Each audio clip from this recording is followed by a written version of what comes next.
Howdy,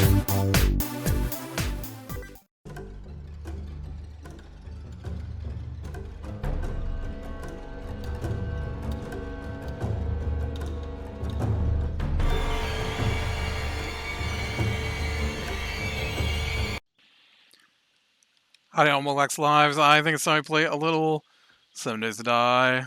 Alright. Uh, so I totally just deleted my video. So, yep.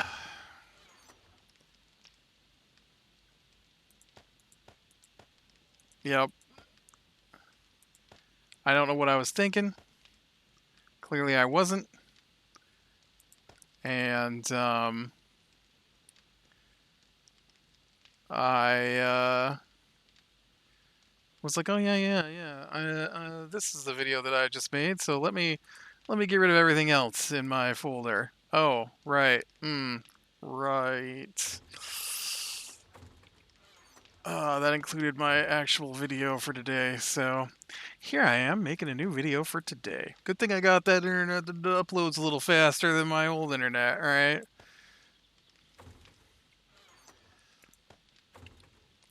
Let's see. That's got to go in there. Got some parts. Got food.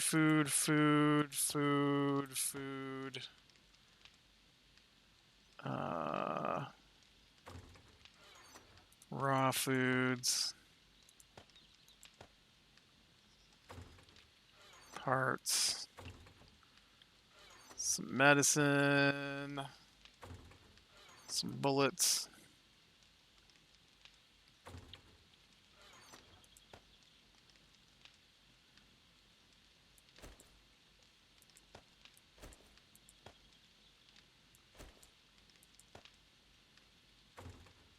Actually, I don't even like these. I'm just gonna scrap those. Get rid of them. I don't want them. I don't like it.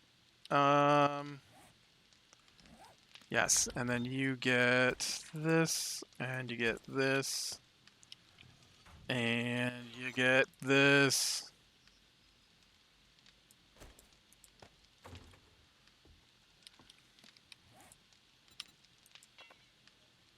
Yeah, what do I gotta have to repair this thing? A repair kit. Okay. Repair kit. Forged iron and duct tape. Alright.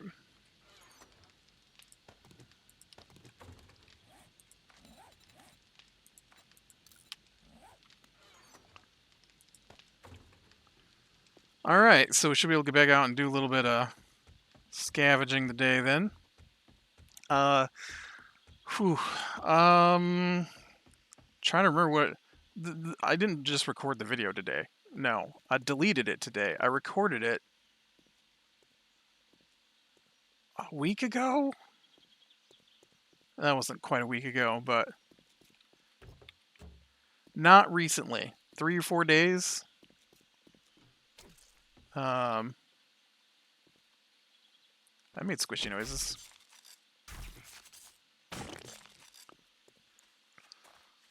Oh, let's see. What would I have talked about? We didn't play any D&D last week. Everybody said how they were going to be on, and then one of the guys didn't show up till like 10:40. And I was like, yeah, I'm not even going to start because we quit at 11:15. I'm not going to run a 20-minute session. It'll take 10 minutes just to get through what happened last week. That's not enough time to do anything. So we didn't play anything. I have been prepping. Oh, gross. It was a dog. It's gonna kill me.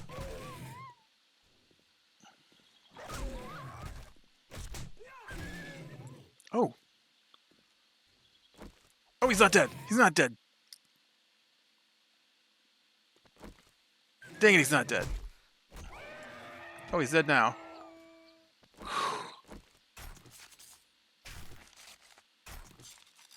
Why is this neck so long? Dogs' necks aren't that long.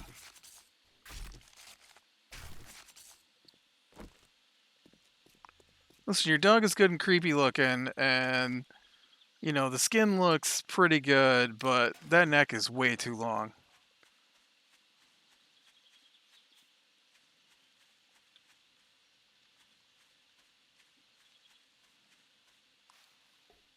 Need to bring it back by like half. Maybe not quite half, but somewhere in that general vicinity.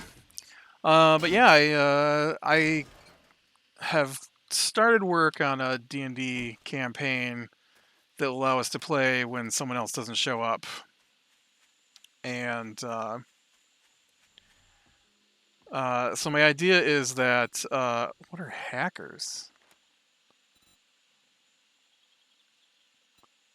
Some kind of food, some kind of candy, I guess. Um, so I've got this bad guy I like to use. I don't know if I already talked about this or not. I can't remember. It's been too long since I made the last video. Uh, so I got this bad guy I like to use. I used him once before or twice before. You know what? I don't think he got used twice. I think he got used once. And then I made a campaign that never started that used him. And so I like the idea of a bad guy who's doing bad things, but has a good reason, right? Um, I mean, to be fair, most bad guys think they're doing the right thing. Um, you know, it's people aren't usually evil just because they want to be evil. It's evil because they see a reason to. I mean, what? How do you define evil? But um, I would guess hurting other people to get your way might be a definition of evil. Um, and so usually they have a reason for what they're doing and why they can hurt other people. Um, and so I slowly came up with this bad guy over the course of a campaign I was running. A homebrew campaign is what I'm looking to do. We haven't done one of those yet with this group. In the years and years we've been playing now, we've never run a homebrew campaign. It's always been a store-bought campaign of some kind. Now, I've run homebrew campaigns during that time, just not for this particular group. And so my thought was I'll make a homebrew campaign. That way it can go as long as we need it to, and um, it can easily be altered to work with the ever-changing group. And so my previous campaign, the bad guys slowly evolved. I Let me see if I can remember how this went down.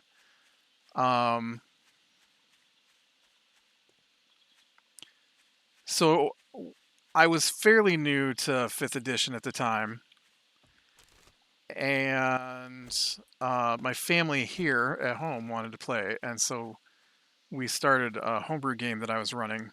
Put a lot of work into it. I like to come up with like the planet and like the moons and the solar system and maybe the holidays and stuff like that that take place on the planet kind of thing. And so did all that work to prep for it, which doesn't come up with a bad guy. But and then I was going to play, but I was also going to play a character, which I know you're not supposed to do, but I want to play too. And I've discussed before. Usually they say don't play a character in your own game.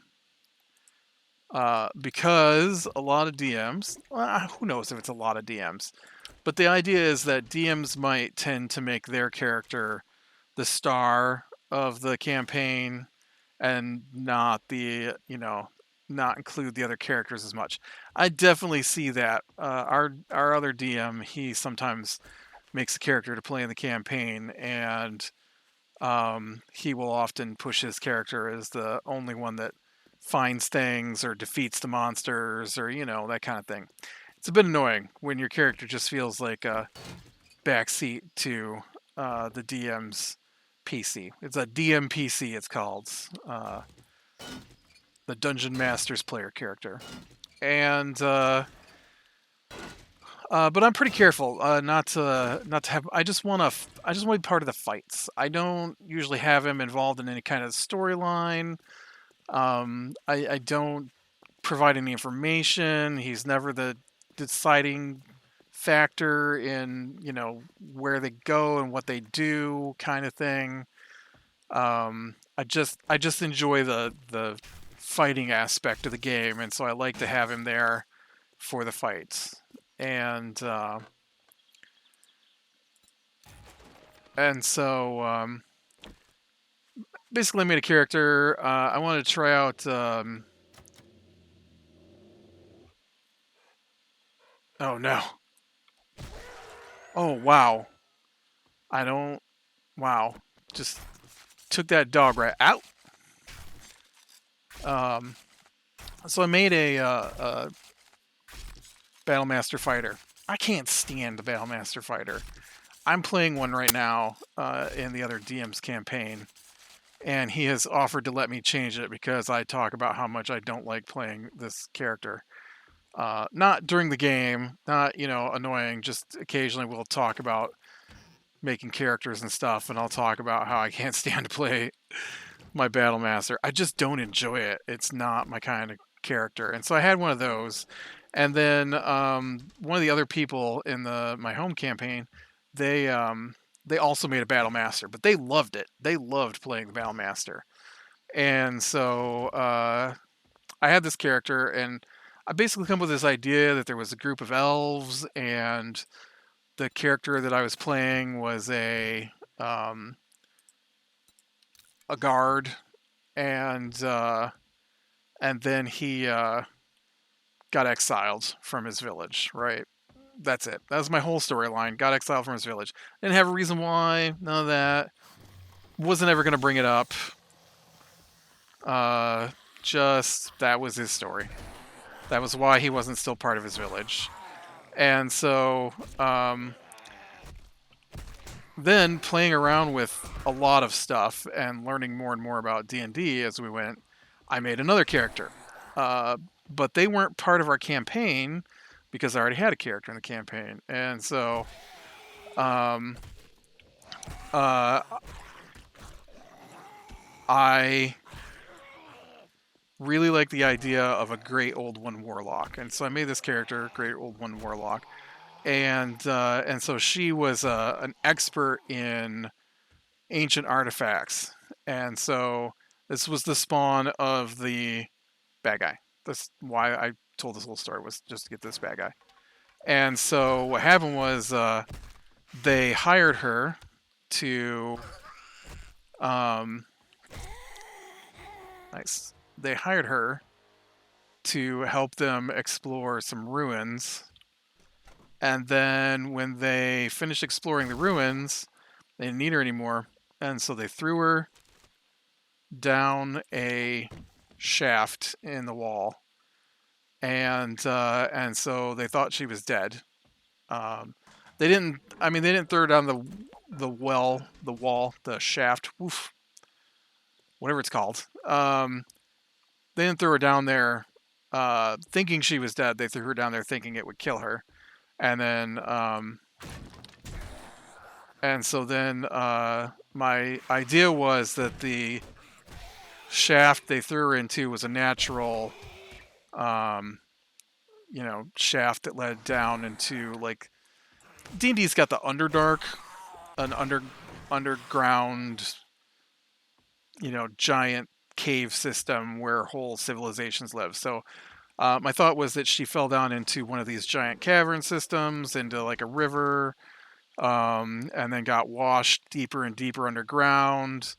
And and then she um, do I have empty? I do. And so then she discovered an ancient, forgotten goddess, uh, and gained powers through like the shrine that was down there, and gained a weapon because by the time she came into existence, I think everybody was like level 7, so everybody had a magic item by that point. So I wanted hers to be like a glaive, um, and so I made that character, and then I thought, huh, what if the reason he's exiled, my other character, is because that's his sister, and he was supposed to protect her. Uh, and so then nobody knew his backstory really, and so I just tweaked it, and then I let the players rescue her, which was a pretty fun moment, I thought. And because great old one warlocks have telepathy, and so the players have been fighting their way. Where's my bike? Yeah, there it is. I think I left it all the way back at home. And so they've been fighting their way through the city, fighting traps and monsters and all this stuff. And so they find her strapped to a table, basically, with her mouth covered, right, and her hands locked down so that she can't cast any spells. And so then when they remove her blindfold and she can see, then she immediately sends a telepathic message to one of them demanding that they release her. Um, and so that made for a fun moment for the players. And I mean, that's what they told me. I'm not saying that I thought it was for the players. Who cares what they thought? No, they rather enjoyed finding this character and rescuing them. And then I also I made because I didn't want to play a battle master anymore. And so I talked it over with the group, and they said it was okay if I switched classes.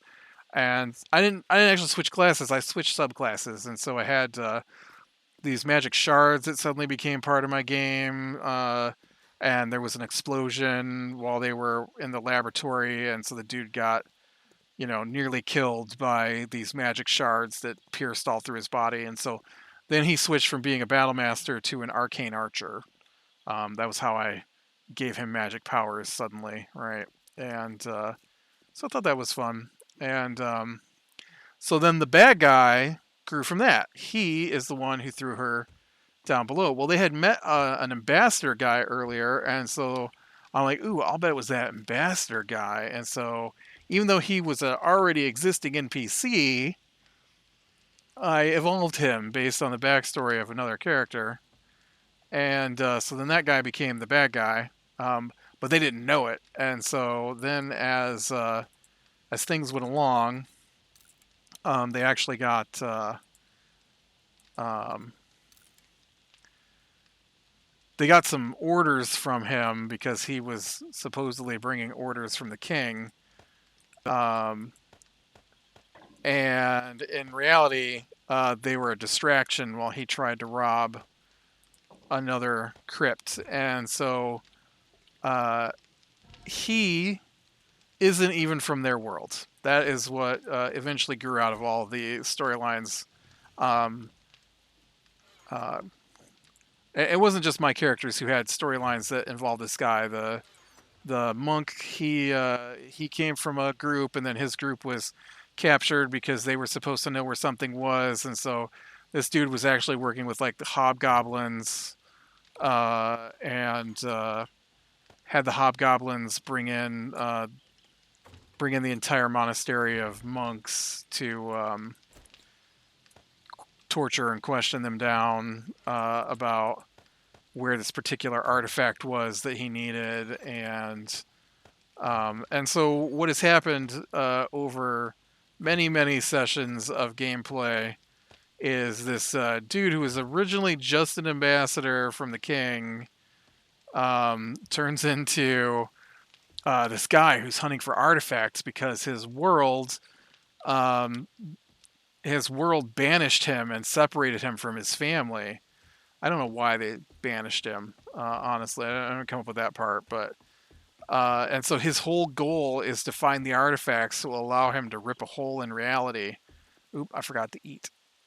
Uh, whoa. Rip a hole in reality so he can send himself home. And so, given that we sometimes need a game to play and we don't know who's going to be there, uh, I thought I could bring this bad guy back around, and what he's going to do. Oh, this is last of my pumpkin pie. What he's going to do is he's going to be doing the same thing, since the new group is not. None of them played in the previous game, so they don't know this guy at all. And so it's same bad guy, same storyline, just a new world. And so he's going to be going from place to place to steal their most powerful artifacts, so that he can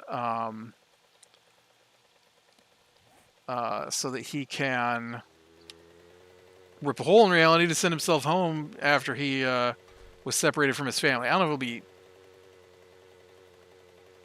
exiled. Maybe it'll be some kind of experiment gone wrong or something. But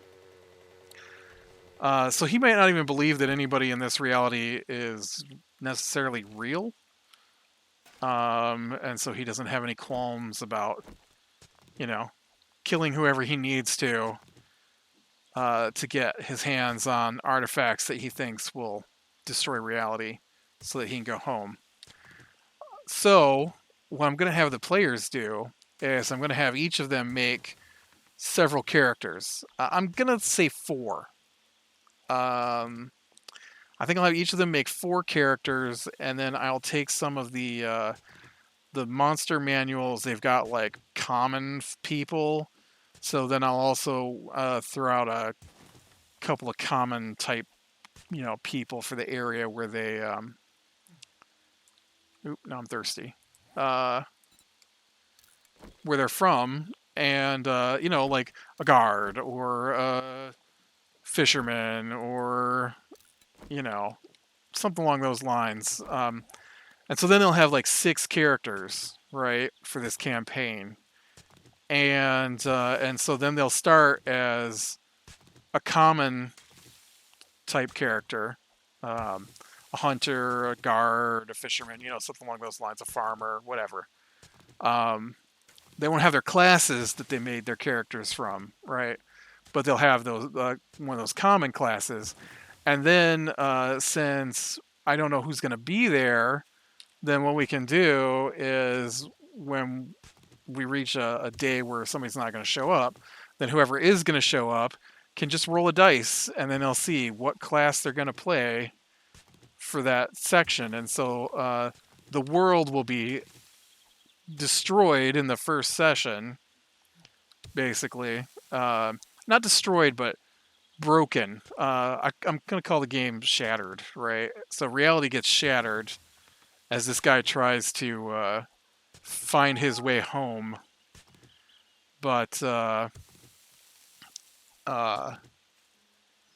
yeah, and so then that way nobody is ever going to know what they're going to play. I haven't figured out if they're going to have like separate XP pools, which I totally could manage to do, I think. And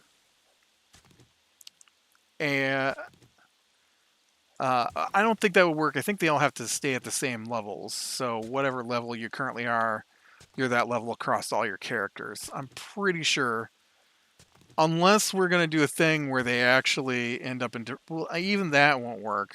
I don't have a problem with like swapping out people like in the middle of a dungeon. That wouldn't be an issue, because reality just gets rewritten by some kind of, whatever I decide is going to be the triggering events. And it might even happen as part of the storyline, not just we're starting a new game day and we don't have enough people, so let's roll them up and see who we're playing today, kind of thing.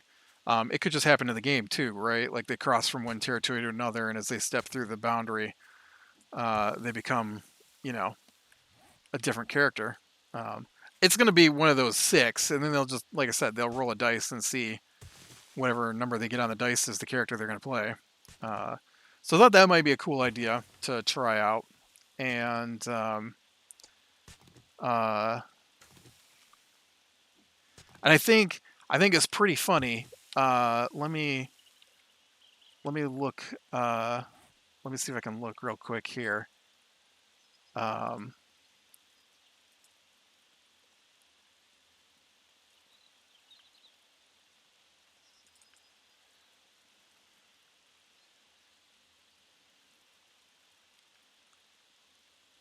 uh, so I thought this was funny because that was the idea I had in my mind, and then I started creating the campaign for it, right? And so um, I go to this site that makes random world maps that I like to use, and I run up a random world map.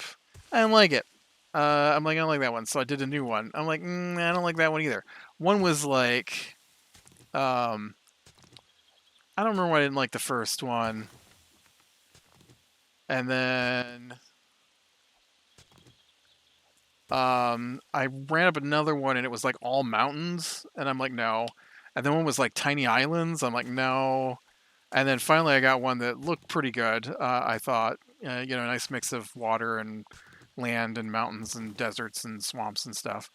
And so I'm looking across the map to see if I like the names that are on it and things like that.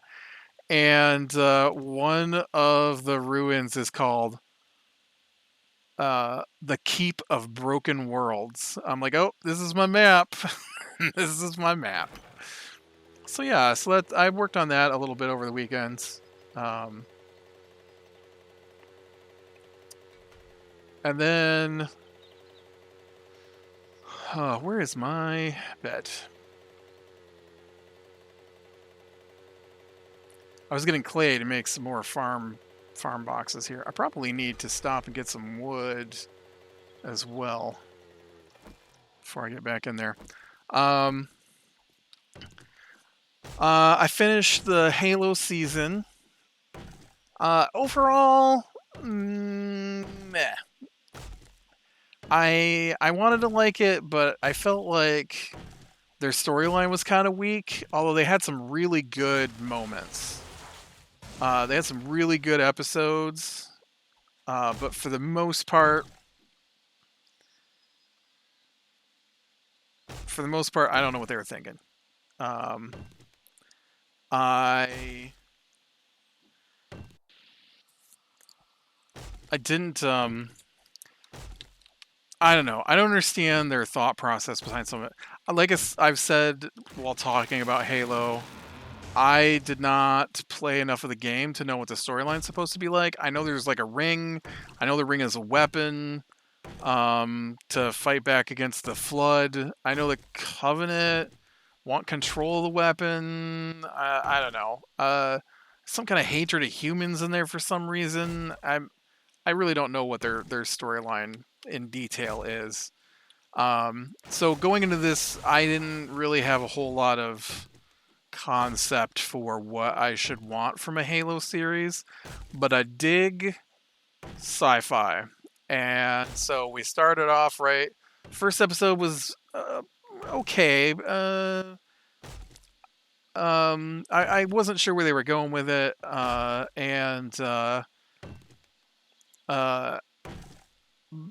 but they introduced this character in the first episode, and she's like the survivor of the destruction of her entire village by the Covenant, and I don't know what her purpose is.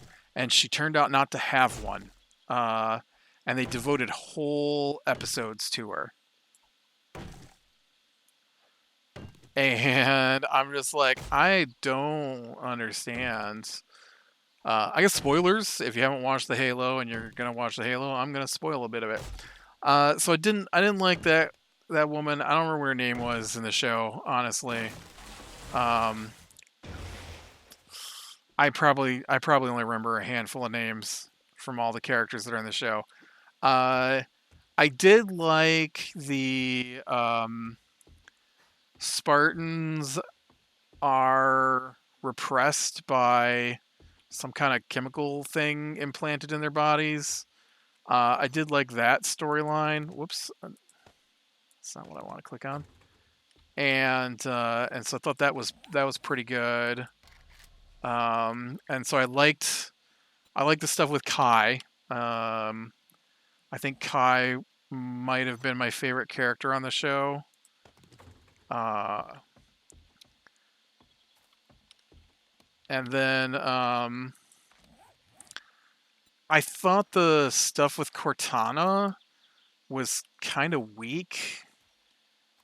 I don't know who was writing that character, but she was. I have not played enough of Halo. I honestly am not sure I've played any Halo that involved Cortana. I basically have played a few hours of Halo Reach, which is like a prequel, and I've played some multiplayer Halo, and so I don't know anything about Cortana, but she was very like pointless. And they made her out to be like this super. I mean, I'm pretty sure that's. I know in the game series that she's. I'm pretty sure she sacrifices herself to, save everything. I know she's important to the story, but the show I didn't think did a very good job because Cortana is actually a clone of in the show, a clone of Dr. Halsey, and they showed that she at least can be imprinted with enough of Halsey's memories to mimic Halsey so that people think she's Halsey. And so I can't believe that Cortana would be as ignorant and naive as she comes across to me on the show and still be, this digital. I don't even know why. I don't even know why the Cortana's self had to come from a clone. I don't understand. They didn't tell you anything about why she is the way she is, right? And so it's a very weird storyline. Um, and so um, so I don't know. I don't know. Uh,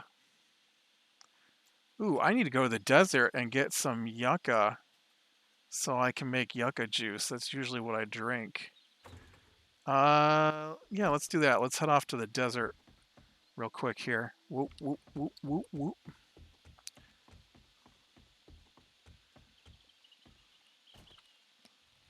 Where did I leave my bike?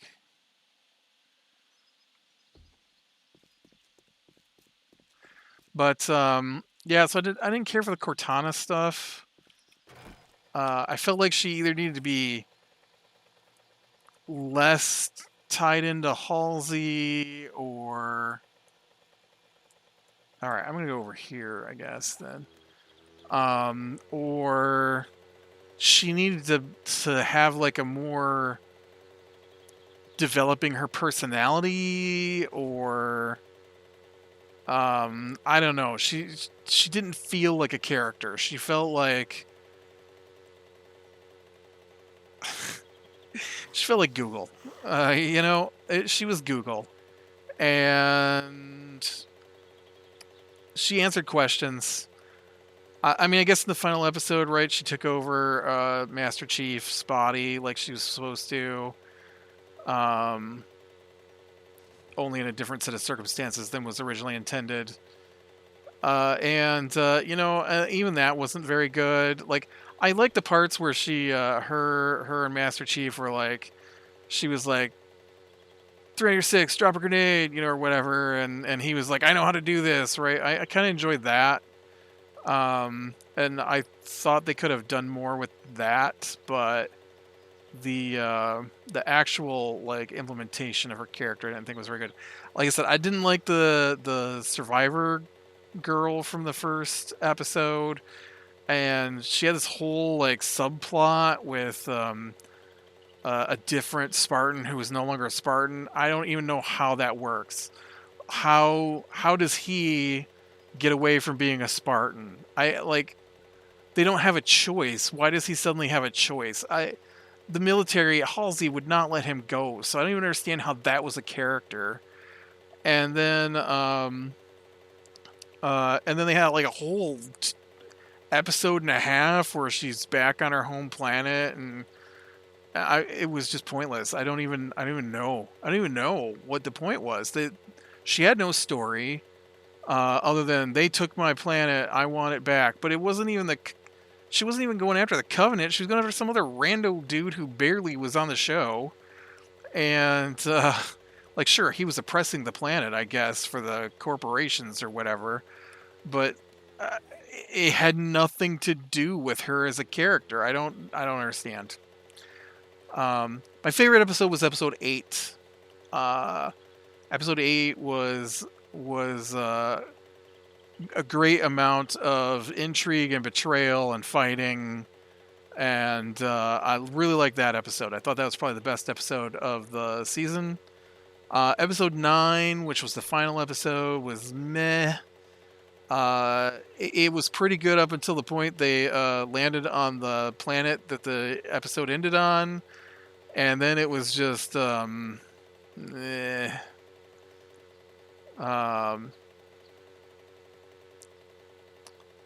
What really doesn't make any sense is, and this is big spoilers, is John, Master Chief, can interact with the progenitor. I think this progenitor's the progenitor artifact, and when he touches it, it makes him relive his memories, right? And so they have Cortana take over his body at the end of that episode, and even though every time him or what's her name, McKee or something like that? I don't know. There was another woman on there that could interact with the artifacts. Whenever they touched it, it like exploded outwards and then could send them into this alternate consciousness thing. And yeah, with Cortana being in charge of Master Chief, even though every part of it that would let him interact with it was still there, it didn't have any reaction when Cortana in Master Chief's body grabbed a hold of it. And I'm just like, yeah, I don't think it would work that way.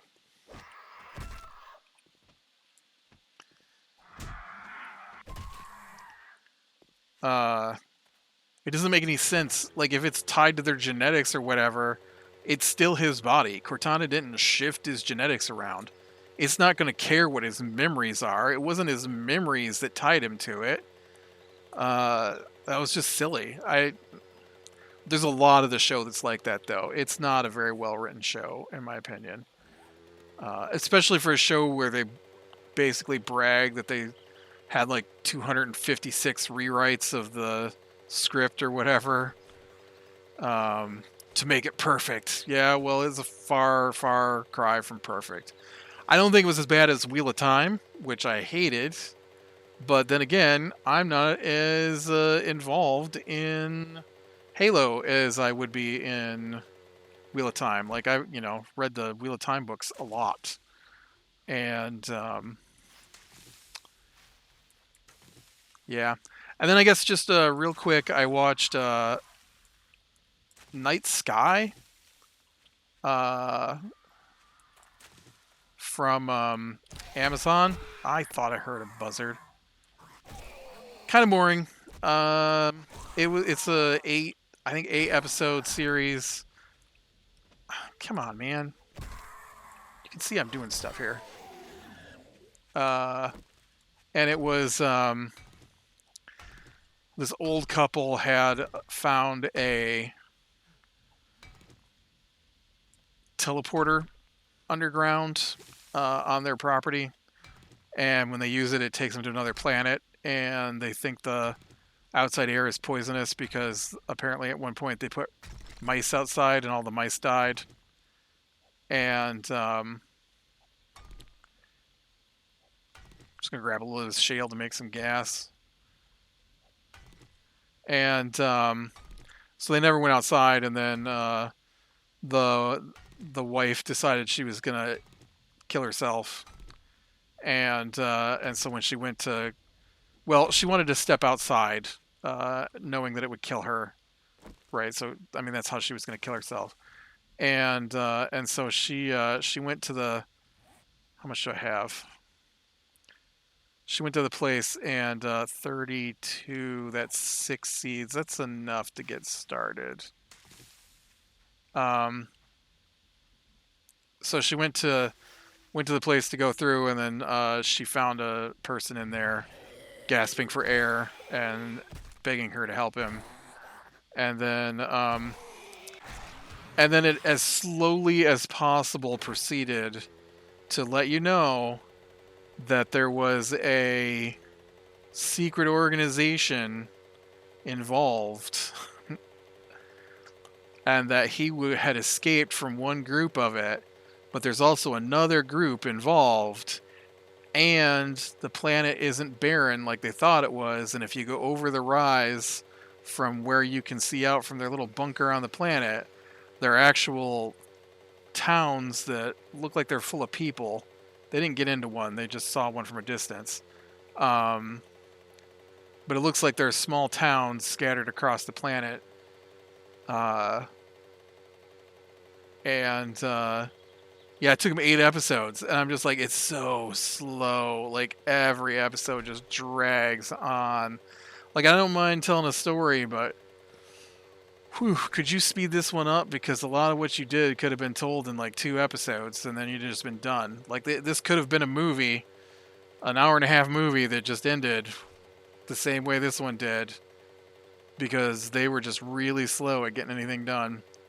But all right, with that, I'm going to call it a day. So be bearing the small things, lean to the light, and I will talk to you later.